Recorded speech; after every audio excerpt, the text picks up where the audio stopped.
The Food and Drug Administration has outlined new regulations for COVID-19 booster shots, setting stricter approval standards for younger and healthier Americans. FDA Commissioner Dr. Martin Makary and top vaccines official Dr. Vinay Prasad outlined the new guidelines in an article published Tuesday.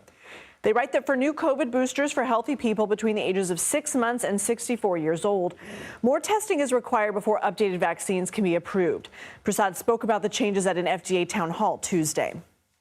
I do think this is a step forward, and a lot of these questions will be answered by next calendar year when we start to get the interim results of some of these studies back. CBS News medical contributor Dr. Céline Gounder joins us now. She's also a senior fellow and editor at large for public health at KFF Health News. So walk us through the change here and why the FDA says it's making it. So essentially they're dividing people up into two groups. So you're over 65, or you have a chronic medical condition that puts you at increased risk for severe disease from COVID. They are including pregnant women and recently pregnant women in that higher risk group. Now, how recently pregnant, as you and I were discussing earlier, we don't know exactly what that cutoff is. But for that higher risk group, the bar that these COVID boosters would need to hit is based on antibody levels. So as long as they trigger a certain level of antibodies in the person vaccinated, they would move forward with approval. But for everybody else, so everybody under 65 who does not have one of these chronic medical conditions, who's healthy, not pregnant or recently pregnant, for those people, the bar would be much higher, where the randomized clinical trials would need to prove as a primary endpoint that these vaccines are reducing symptomatic, so in other words, COVID infections that cause symptoms.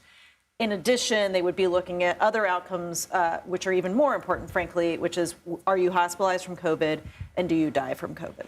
So some are finding this controversial. Why is that? Well, think about how long it would take to do those trials. So if you update the vaccine and then you need to do these huge clinical trials in people to show these levels of protection, by the time you would actually have the data, you would be past COVID season. And so how useful is that information? With the antibody levels, that's something, yes, you could get the information pretty quickly in advance of the fall, but you're not going to be able to do that for other people with the kinds of clinical trials that they're saying they're going to require moving forward. What does this mean for people who still want a COVID booster shot? Well, that is a very good question, and it's really unclear. So some of this will depend also on whether the old booster from the previous season is still available or only an updated booster from the new season. So if the old booster is available, you might still be able to get that. But to get the new booster, it's going to require going through these clinical trials now. And frankly, from the perspective of the pharmaceutical company, to have two separate manufacturing lines, one for the old one for the new one, is really not realistic. So I think what, in essence, this could mean is for people under 65 who are healthy, not pregnant, that you lose the option of getting a booster. And that's really contrary to what Senator Kennedy said, which was, I am not going to take away people's vaccines. And in fact, that is what this could result in.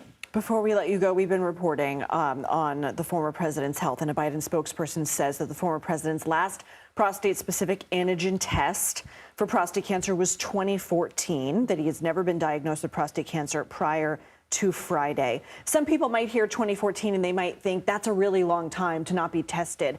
What would be the reasoning of that? Is that normal?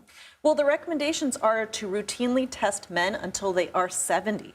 He was 71 at the time of that 2014 PSA test. So in fact, if he has not had a PSA since then, that's following the screening recommendations. That what we recommend against is over-testing, because that can result in too many biopsies, too much treatment for something that's really not going to impact your health. And most older men who get prostate cancer at that age, it's very slow growing and really doesn't create issues for them. They end up dying from somebody else, from something else.